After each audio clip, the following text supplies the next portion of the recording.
parte 10. Se você conseguir entender totalmente o conteúdo da parte 10, aprenderá que nada acontece sem uma causa definida.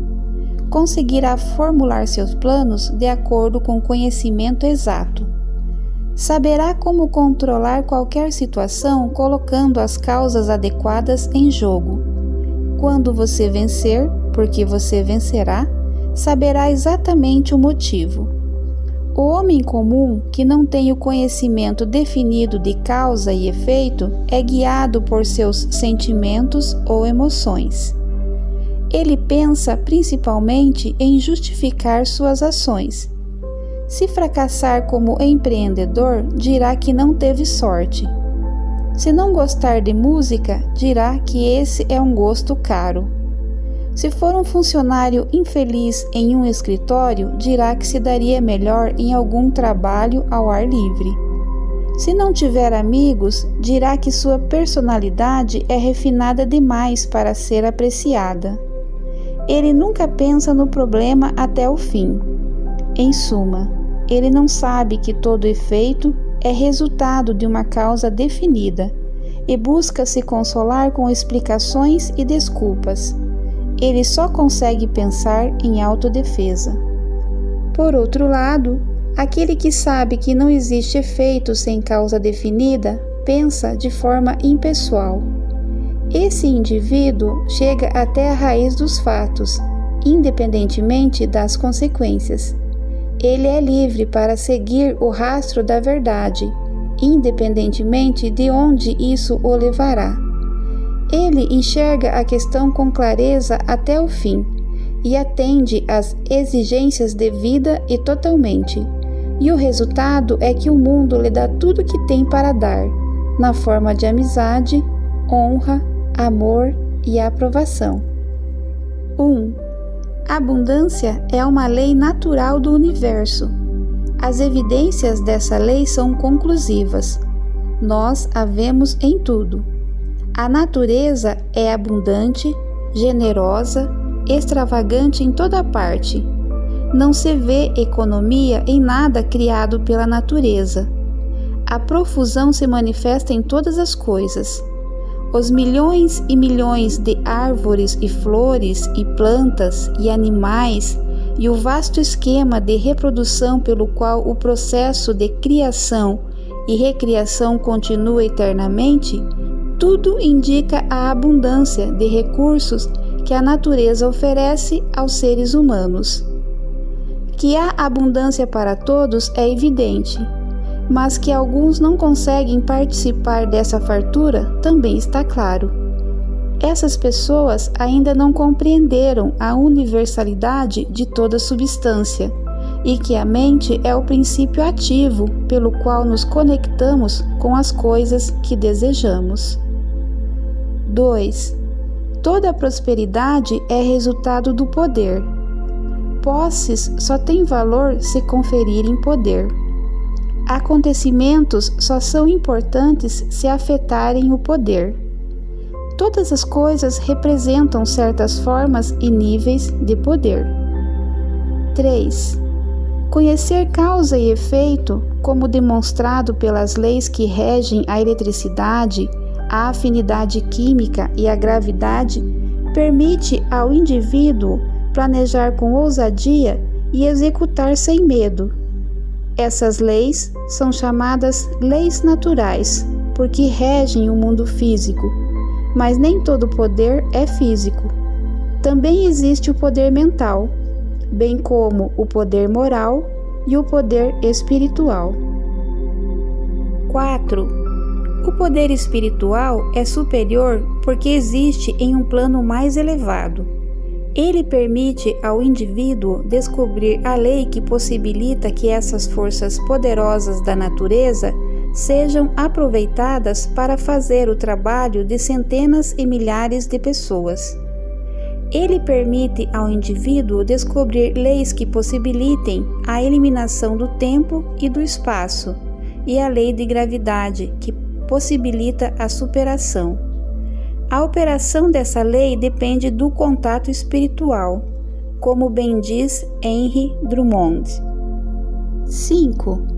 No mundo físico que conhecemos, existe o orgânico e o inorgânico. O inorgânico do mundo mineral é totalmente separado do mundo das plantas e dos animais. A passagem que liga os dois é hermeticamente fechada. Até agora, essas barreiras nunca foram ultrapassadas. Nenhuma alteração da substância, nenhuma modificação do ambiente, nenhuma química, nenhuma eletricidade, nenhuma forma de energia, nenhuma evolução de qualquer tipo pode dar a um único átomo do mundo mineral o atributo da vida. 6. Apenas entrando nesse mundo morto em que há algumas formas de vida, os átomos mortos podem receber qualidades de vitalidade. Sem esse contato com a vida, eles permanecem presos para sempre na esfera inorgânica. Huxley diz que a doutrina da biogênese, ou vida gerada apenas pela vida, é vencedora desde o início, e Tyndall é compelido a dizer: afirmo que não existe a menor evidência confiável que prove que a vida dos dias de hoje surgiu de modo independente de uma vida anterior. 7. As leis físicas podem explicar o inorgânico. A biologia explica e descreve o desenvolvimento do orgânico, mas, sobre o ponto de contato, a ciência não diz nada. Existe uma passagem similar entre o mundo natural e o mundo espiritual. Essa passagem é hermeticamente fechada do lado natural. A porta está trancada. Nenhum ser humano é capaz de abri-la. Nenhuma alteração orgânica, nenhuma energia mental, nenhum esforço moral, nenhum progresso de qualquer tipo consegue fazer com que alguma pessoa entre no mundo espiritual. 8. Mas assim como a planta alcança o mundo mineral e o toca com o mistério da vida, a mente universal alcança a mente humana e lhe dá novas, estranhas, maravilhosas e inacreditáveis qualidades. Todas as pessoas que já realizaram alguma coisa no mundo da indústria, do comércio ou das artes o fizeram graças a esse processo. 9. O pensamento é a ligação entre o infinito e o finito, entre o universal e o individual. Vimos que existe uma barreira intransponível entre o orgânico e o inorgânico, e que a única maneira de uma matéria se desenvolver é sendo impregnada de vida. Assim como a semente entra no mundo mineral e começa a se abrir e a se desenvolver, a matéria inanimada ganha vida. Milhares de dedos invisíveis começam a tecer um ambiente adequado para o novo ser. E, conforme a lei do crescimento entra em ação, vemos o processo seguir seu curso até que o lírio finalmente surge. E nem Salomão, em todo o esplendor de sua glória, vestiu-se como um deles. 10.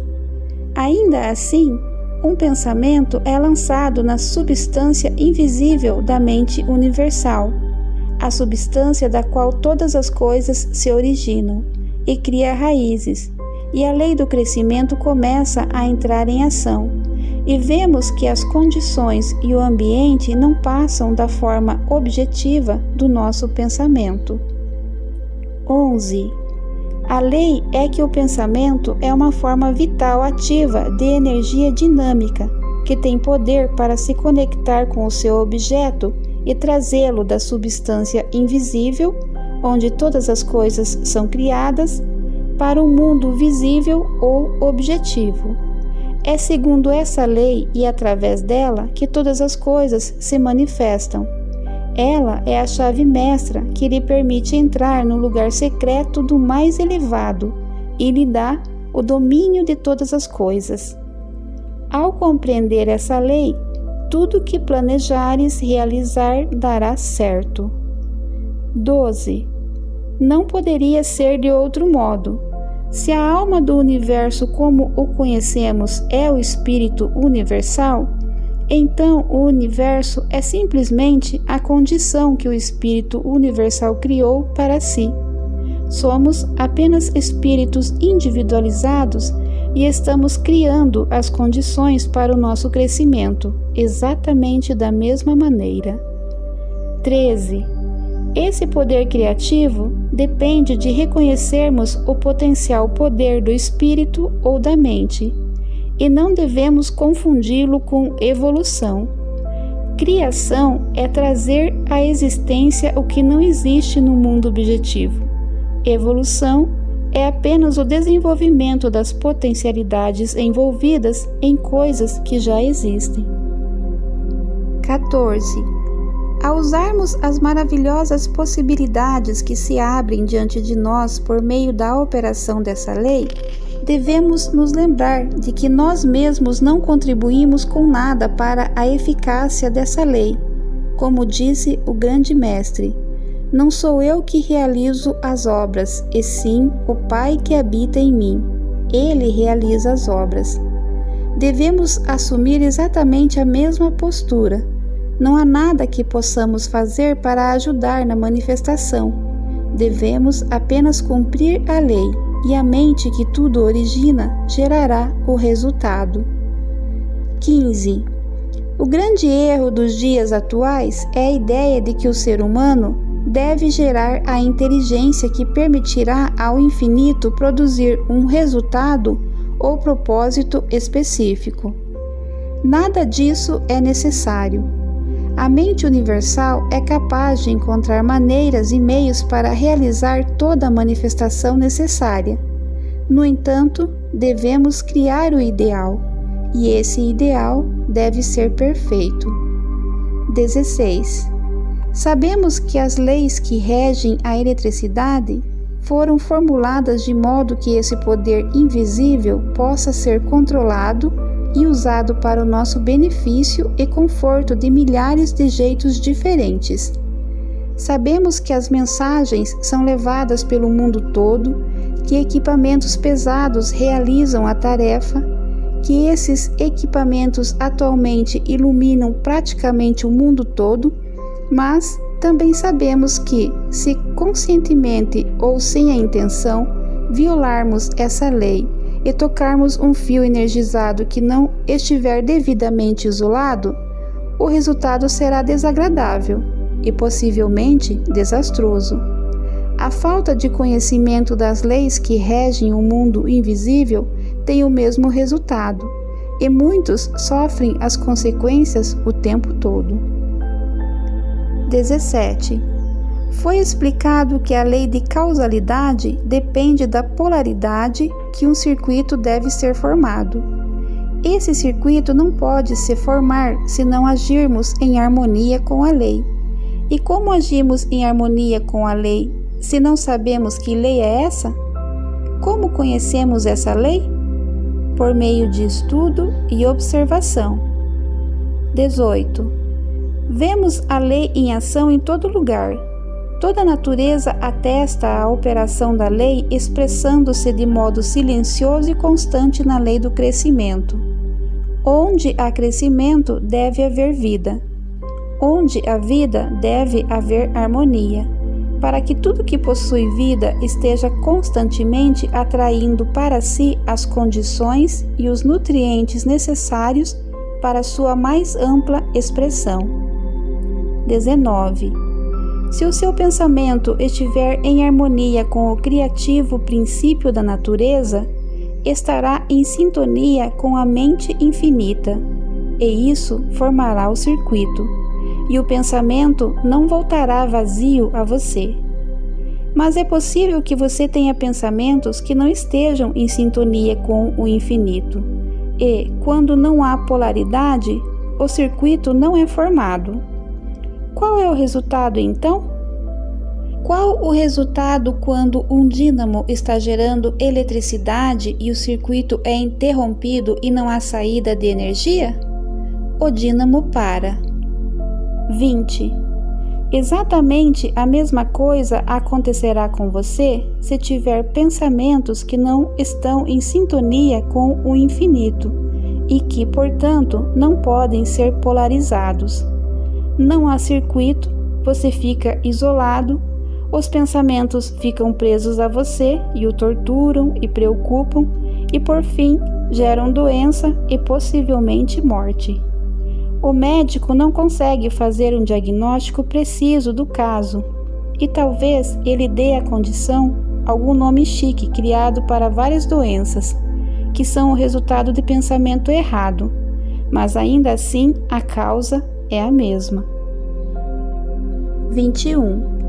O pensamento construtivo deve necessariamente ser criativo, mas o pensamento criativo deve ser harmonioso, e isso elimina todo pensamento destrutivo ou competitivo. Sabedoria, força, coragem e todas as condições harmoniosas são resultados do poder, e vimos que todo poder vem de dentro. Da mesma forma, toda insuficiência, limitação ou circunstância adversa é resultado de fraqueza, e a fraqueza é simplesmente a ausência de poder. Ela vem do nada, não é nada.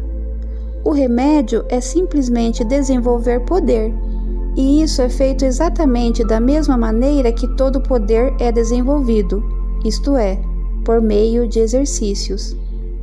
22. Este exercício consiste em aplicar seu conhecimento. O conhecimento não se aplica sozinho, você deve aplicá-lo.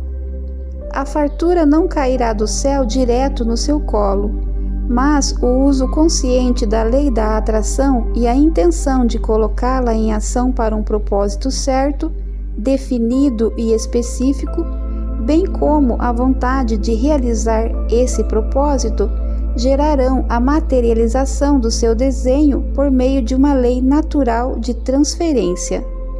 Se você estiver no comércio, a fartura aumentará e se desenvolverá por meio de canais regulares. Possivelmente, canais novos ou incomuns de distribuição se abrirão, e, quando a lei estiver totalmente em ação, você verá que as coisas que você buscava agora buscam você.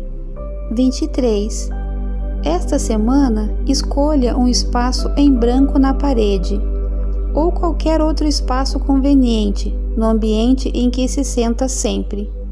Desenhe mentalmente uma linha horizontal, preta, de uns 15 centímetros de comprimento. Tente ver a linha como se tivesse sido pintada na parede. Agora, desenhe mentalmente duas linhas verticais que se ligam à linha horizontal em uma extremidade. Então, desenhe outra linha horizontal que se ligue às duas linhas verticais. Agora você tem um quadrado. Tente enxergar o quadrado perfeitamente. Quando conseguir fazer isso, desenhe um círculo dentro do quadrado. Então, desenhe um ponto no centro do círculo. Agora, puxe uns 25 centímetros a partir desse ponto na sua direção. Você terá um cone de base quadrada. Você se lembra de que o seu desenho era todo em preto. Agora, mude para branco, para vermelho, para amarelo. 24. Se conseguir fazer isso, fará um excelente progresso e logo conseguirá se concentrar em qualquer problema que tiver em mente.